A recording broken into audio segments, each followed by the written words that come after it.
कहानी की शुरुआत ऑस्ट्रेलिया से होती है, जहां हमें एक कपल दिखाया जाता है जिनके नाम ग्रेग और हीदर हैं। दोनों टूरिस्ट हैं और एक ही हॉस्टल में रुके हुए होते हैं। वहीं से उनकी जान पहचान होती है। वे अपने ग्रुप के साथ ऑस्ट्रेलिया आए होते हैं, लेकिन बाद में ग्रुप से अलग होकर शार्क केज एक्सपीरियंस लेने का फैसला करते हैं। दोनों टकर एक्सपीरियंस नाम की कंपनी की बोट पर आते हैं, जो शार्क के साथ रोमांचक अनुभव देने का वादा करती है। जब वे वहां पहुंचते हैं तो देखते हैं कि वह जगह पूरी तरह सुनसान है। वहां सिर्फ एक बूढ़ा आदमी डेव मौजूद होता है। डेव उन्हें बताता है कि टकर छुट्टी पर है, इसलिए वह उन्हें समुद्र में नहीं ले जा सकता। तभी अचानक टकर खुद वहां आ जाता है और बताता है कि वही इस बोट का कैप्टन है और वही टकर एक्सपीरियंस चलाता है। छुट्टी पर होने के बावजूद वह दोनों को ले जाने के लिए मान जाता है। इसके बाद टकर दोनों को बोट में बैठाकर समुद्र की ओर निकल जाता है। रास्ते में बातों ही बातों में टकर उन्हें अपनी पुरानी कहानी सुनाता है कि बचपन में वह शार्क अटैक से बच गया था और उसके शरीर पर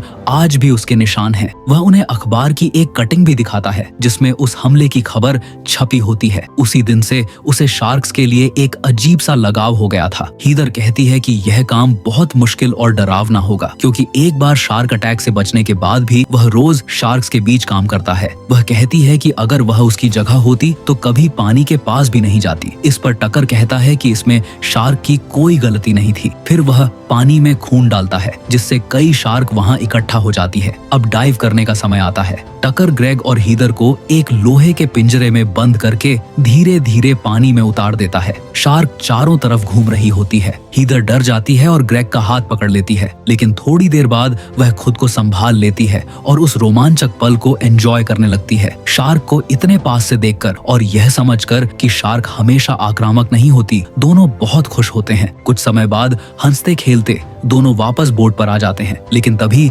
अचानक टक्कर ग्रेग की गर्दन में चाकू मार देता है और उसे वापस पानी में फेंक देता है। हीदर जोर जोर से चिल्लाती है, लेकिन समुद्र के बीच उसकी आवाज सुनने वाला कोई नहीं होता। इसके बाद कहानी एक अमेरिकन लड़की जैफर पर शिफ्ट होती है, जो सर्फिंग करने के बाद गोल्ड कोस्ट के पास एक दुकान पर पहुंचती है। वहां उसकी मुलाकात मोजेस नाम के एक रियल एस्टेट एजेंट से होती है, जिसे अपनी कार के लिए एक जरूरी केबल चाहिए होती है, क्योंकि उसकी कार स्टार्ट नहीं हो रही होती। जैफर एक बड़ी कैंपर वैन में रहती है, इसलिए वे मोजेस की मदद करने से मना कर देती है। उसे लोगों से दूर रहना पसंद होता है। इसके बाद जैफर बाहर पार्किंग में जाती है, जहां उसने अपनी आइसक्रीम छुपाकर रखी होती है और चुपचाप खाने लगती है। वहीं उसकी फिर से मोजेस से मुलाकात होती है। मोजेस दोबारा मदद मांगता है, लेकिन जैफर उसे नजरअंदाज कर देती है। तब मोजेस उसे धमकी देता है कि अगर उसने मदद नहीं की तो वह दुकान में की गई उसकी चोरी सबको बता देगा। यह सुनकर जैफर गुस्सा हो जाती है। हालात बिगड़ते देख मोजेस तुरंत अपना लहजा बदल लेता है और बताता है कि वह तेज धूप में कई ब्लॉक चल चुका है और उसे बस अपनी कार तक लिफ्ट चाहिए। जैफर कुछ सोचने के बाद उसकी मदद के लिए मान जाती है। रास्ते में बात करते करते दोनों एक दूसरे को पसंद करने लगते हैं, क्योंकि दोनों को सर्फिंग का शौक होता है।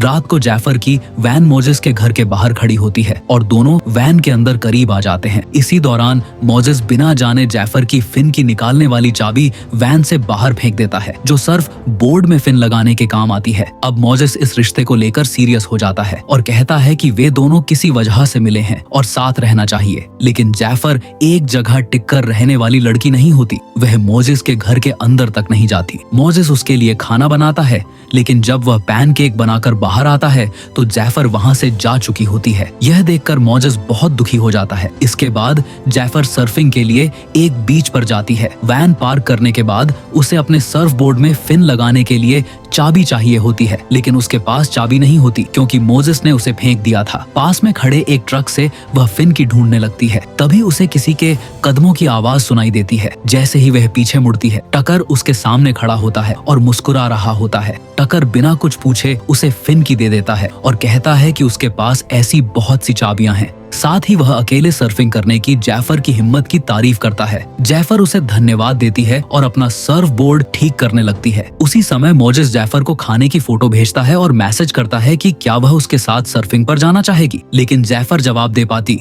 उससे पहले ही टकर पीछे से आकर उसे बेहोश कर देता है और अपने साथ ले जाता है। लंबी ड्राइव के बाद टकर उसे अपनी बोट पर ले जाता है और समुद्र के बीच कहीं निकल जाता है। अगली सुबह मोजेस भी बीच पर पहुंचता है, लेकिन जैफर उसे कहीं नजर नहीं आती। फिर वह अपना फोन चलाने की कोशिश करता है, लेकिन फोन भी वैन के अंदर ही बज रहा होता है। टक्कर की चालाकी यहाँ दिखाई देती है। वह जाफर का सर्फ बोर्ड वैन से बाहर फेंक देता है, लेकिन फोन अंदर ही छोड़ देता है ताकि ऐसा लगे कि जाफर सर्फिंग करने गया था और पानी में डूब गया। इधर जाफर की आंखें खुलती हैं और वह खुद को नाव के नीचे वाले कमरे में पाता है। वह एक बिस्तर से बंधी होती है और उसके बगल वाले बिस्तर से हैदर बंधी होती है, जिसे हमने कहानी की शुरुआत में देखा था। यानी हैदर अभी भी जिंदा थी। जाफर डर के मारे चीखने लगती है, लेकिन समुद्र के बीच उसकी आवाज सुनने वाला कोई नहीं होता। हैदर उसे बताती है कि उसने बहुत कोशिश की थी, लेकिन यहाँ समुद्र में हमारी आवाज सिर्फ हमारे कानों तक ही पहुंचती है। वह यह भी बताती है कि वह खुद यहाँ बहुत समय से फंसी हुई है। यह सुनकर जाफर और ज्यादा डर जाती है। जाफर हथकड़ियां खोलने के लिए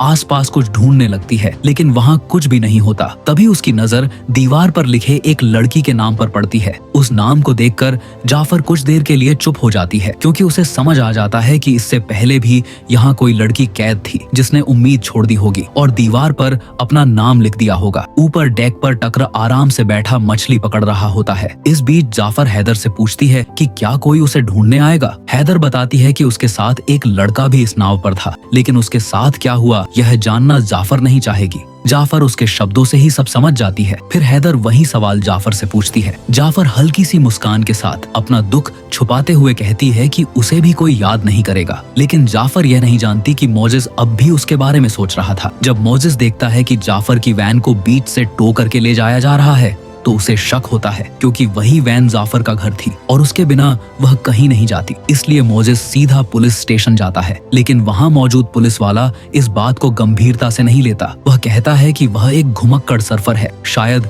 कहीं चला गया होगा। यह सुनकर मोजिस खुद ही जाफर को ढूंढने निकल पड़ता है। दूसरी ओर जाफर पूरे दिन अपने हाथ पैर हिलाती रहती है, लेकिन खुद को आजाद नहीं कर पाती। रात में उसकी नजर हैदर की बिकनी पर पड़ती है, जिसमें एक पतली तार लगी होती है। जाफर उस तार को निकालकर हथकड़ी खोलने की कोशिश करती है। तभी टकर दोनों के लिए पानी और ब्रेड लेकर आता है। कमरा बहुत गर्म होता है, जिससे दोनों का गला सूख चुका होता है। हैदर जल्दी से पानी पी लेती है, लेकिन जिस तरह वह खुद को ढक रही होती है उससे टकर को शक होता है। टकर चादर हटाने ही वाला होता है कि जाफर उसका ध्यान अपनी ओर खींच लेती है और कहती है कि मेरा खाना मुझे दो। इसके बाद वह भी पानी पी लेती है। थोड़ी देर बाद टकर वहाँ से चला जाता है। जाफर फिर से हथकड़ी खोलने की कोशिश करने लगती है, लेकिन तभी उसे चक्कर आने लगते हैं, क्योंकि टकर ने पानी में बेहोशी की दवा मिला दी थी। इससे पहले कि वह खुद को आजाद कर पाती, टकर उसे पकड़ लेता है। जब जाफर की आंखें खुलती हैं, तो वह खुद को डेक पर कुर्सी से बंधा हुआ पाती है। हैदर को भी एक हार्नेस से बांधा गया होता है। सामने एक कैमरा लगा होता है जो सब कुछ रिकॉर्ड कर रहा होता है। टक्कर इसे अपना शो कहता है। टक्कर अजीब सा भाषण देने लगता है। वह शार्क की तारीफ करता है और कहता है कि शार्क दुनिया की सबसे ताकतवर प्रजाति है। भगवान ऊपर नहीं बल्कि नीचे पानी में है, जहाँ से सब कुछ शुरू हुआ और वहीं सब कुछ खत्म होगा। इसके बाद वह हैदर के कुछ बाल काटकर अपने पास रख लेता है। फिर वह पानी में खून डाल देता है, जिससे कई शार्क वहाँ आ जाती हैं। इसके बाद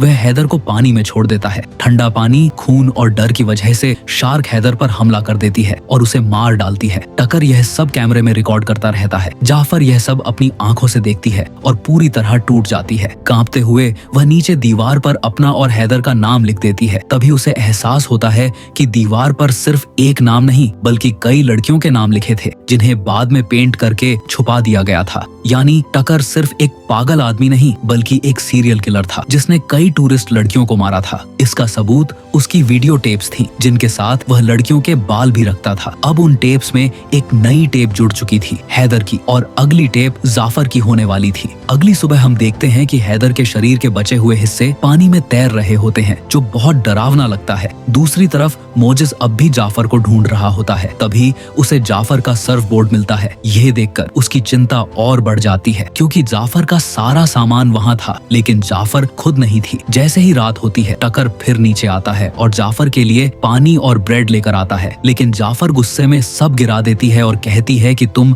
खुद को शार्क समझते हो, लेकिन असल में तुम सिर्फ एक कीड़ा हो। यह सुनकर टकर बिना कुछ कहे वहाँ से चला जाता है। कुछ देर बाद जाफर की नजर पास रखी एक बाल्टी पर पड़ती है और वह उसका हैंडल हैंडल तोड़ देती है। जाफर बाल्टी के टूटे हुए हैंडल से एक नुकीला हथियार बना लेती है, क्योंकि उसे पता होता है कि टकर दोबारा आएगा। जब जाफर पानी नहीं पीती तो टकर उसे बेहोश करने के लिए इंजेक्शन लेकर आता है। जैसे ही वह पास आता है, जाफर बाल्टी के नुकीले हैंडल से उस पर हमला कर देती है और उसे उसके शरीर में घोंप देती है। दर्द से चिल्लाते हुए टकर दूर गिर जाता है। जाफर तुरंत उसकी पैंट से चाबी निकालकर खुद को आजाद कर लेती है, लेकिन टक्कर किसी तरह उसके पैर में इंजेक्शन लगा देता है, जिससे जाफर धीरे धीरे बेहोश होने लगती है। ऊपर जाकर वह रेडियो से मदद मांगने की कोशिश करती है, लेकिन कोई जवाब नहीं मिलता। तभी उसे दूर एक नाव दिखाई देती है। वह जोर जोर से चिल्लाती है, लेकिन उस नाव पर पार्टी चल रही होती है और उसकी आवाज वहां तक नहीं पहुंचती। इसी बीच टक्कर भी ऊपर आ जाता है। जाफर उसका कैमरा उठा लेती है, जिसे टक्कर वापस मांगता है। गुस्से में जाफर कैमरा पानी में फेंक देती है और उसी दौरान खुद भी पानी में गिर जाती है। वह सामने दिख रही नाव तक पहुंचने की कोशिश में तैरती है, लेकिन बीच में ही बेहोश हो जाती है।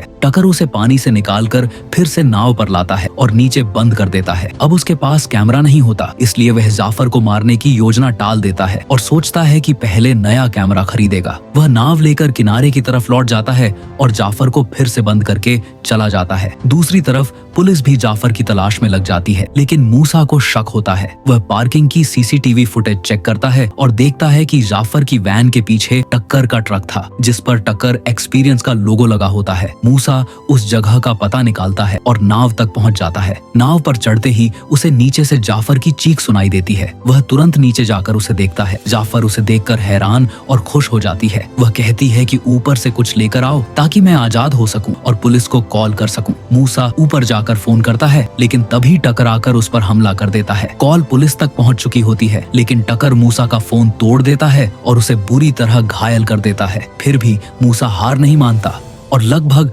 टक्कर को मार ही देता है। तभी डेव पीछे से आकर मूसा पर हमला कर देता है, क्योंकि उसे अभी तक टक्कर की सच्चाई नहीं पता होती। जैसे ही डेव जाफर की आवाज सुनता है, उसे सब समझ आ जाता है, लेकिन तब तक बहुत देर हो चुकी होती है। टक्कर डेव को भी बेरहमी से मार देता है। अब टक्कर को लगता है कि किनारे पर रहना सुरक्षित नहीं है। वह नाव लेकर एक सुनसान द्वीप पर जाता है और मूसा को बिस्तर से बांध देता है। टक्कर फैसला करता है कि आज ही अगली रिकॉर्डिंग होगी। वह डेव के शरीर के टुकड़े पानी में फेंक देता है, जिससे शार्क आ जाती है। फिर वह मूसा को पानी में धकेल देता है। जाफर पहले ही मूसा से कह चुकी होती है कि शार्क के सामने बिल्कुल हिलना नहीं है। मूसा शांत रहता है। शार्क उसे सूंघती है, लेकिन हमला नहीं करती। थोड़ी देर बाद टक्कर उसे वापस खींच लेता है। इस बार वह और ज्यादा बेरहम हो जाता है। वह मूसा को कई बार चाकू मारता है और फिर से पानी में फेंक देता है। मूसा मरने के कगार पर होता है। तभी उसकी नजर एक लाइफ गार्ड हेलीकॉप्टर पर पड़ती है, जो जाफर को खोज रहा होता है। डर के कारण टक्कर उसे फिर नीचे बंद कर देता है। मूसा की हालत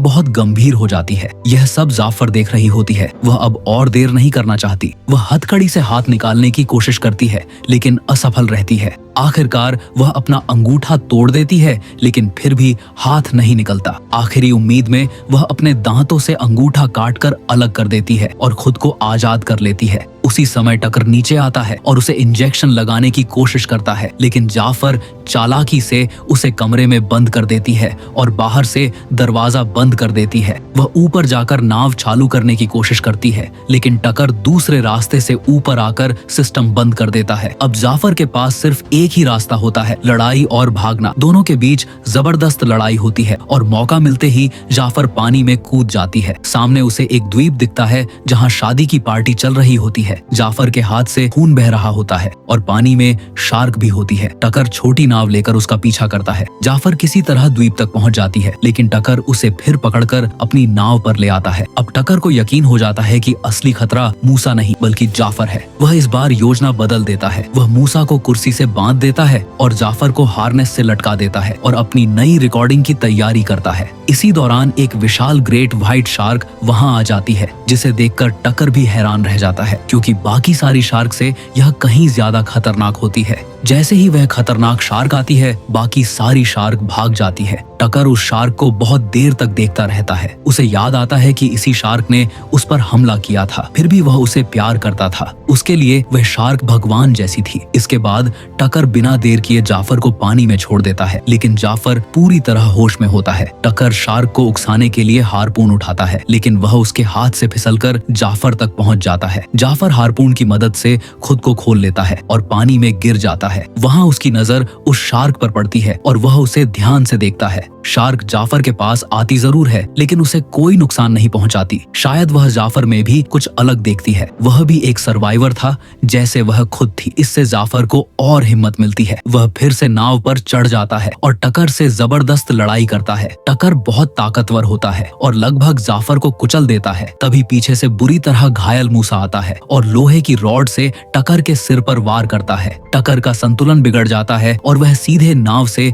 पानी में गिर जाता है। जैसे ही वह पानी में गिरता है, उसके घाव से खून बहने लगता है। खून की गंध सूंघकर वही सारी शार्क, जिन्हें वह अपना भगवान मानता था, उसकी तरफ आ जाती है। टक्कर डर के मारे चीखने लगता है, लेकिन उसकी आवाज कोई नहीं सुनता। कुछ ही सेकंड में सारी शार्क उस पर हमला कर देती है और टक्कर की दर्दनाक मौत हो जाती है। जैसे वह लड़कियों की रिकॉर्डिंग करता था, अब उसकी मौत का लाइव शो हो रहा था, लेकिन अब उसे देखने वाला कोई नहीं था। दूसरी तरफ जाफर फ्लेयर गन उठाता है और आसमान में फायर करता है। वह सिग्नल तेज रोशनी के साथ आसमान में फट जाता है। थोड़ी देर बाद दूर समुद्र में एक पुलिस की नाव दिखाई देती है। शायद मूसा की अधूरी कॉल को ट्रेस करके रेस्क्यू टीम यहाँ पहुँच गई थी। जैसे ही नाव पास आती है, पुलिस जाफर और मूसा को बचा लेती है। मूसा की हालत बहुत गंभीर होती है, लेकिन जाफर उसे पकड़े रहता है और उसे छोड़ना नहीं चाहता। जाफर पुलिस की नाव में बैठा उस द्वीप को देखता रहता है जहाँ उसका डरावना सपना खत्म हुआ था। तभी मूसा भी धीरे धीरे होश में आता है। मूसा जाफर का हाथ पकड़कर कहता है कि मैंने तुमसे कहा था, हम किसी वजह से मिले हैं। जाफर हल्की सी मुस्कान देता है। उस मुस्कान में डर भी था, दर्द भी था, लेकिन सबसे ऊपर था जिंदा रहने का जज्बा। फिर दोनों एक दूसरे का हाथ थामे